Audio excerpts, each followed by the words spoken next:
What's the meaning of boycott?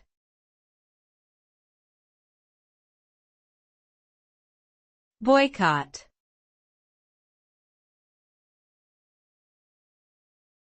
Boycott.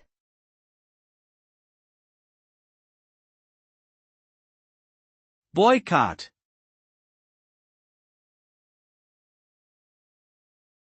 Boycott.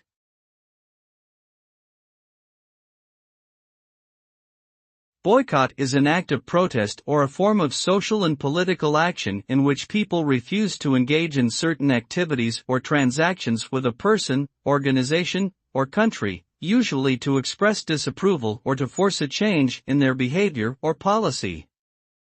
The result of a boycott can vary depending on its success, but it can range from a minor inconvenience to a significant economic or political impact. In successful cases, a boycott can lead to a change in the targeted entity's behavior or policy, as seen in the past with boycotts against apartheid in South Africa and against Nestlé for its marketing of infant formula in developing countries.